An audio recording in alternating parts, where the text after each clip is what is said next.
আসসালামু আলাইকুম ভিউয়ার্স, আজকে আমি তৈরি করছি পলি মাছের কোফতা। এই তো দেখাও এখানে।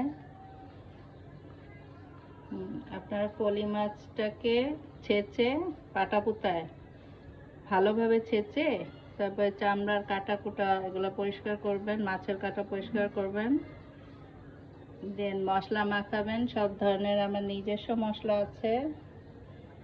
তারপরে আমি একটু ঘি দিয়েছি এখানে, ফ্রেশ ঘি, এতে একটু মাছের গন্ধটা না লাগে। তো এই তো ভিউয়ার্স, এভাবে চামড়াটাকে আপনারা ছেঁচে আলাদা করবেন। আলাদা করার পরে আলাদা করে তারপরে দুই ভাগ করবেন। চামড়াকে দুই ভাগ করে তারপরে এভাবে আটকাবেন।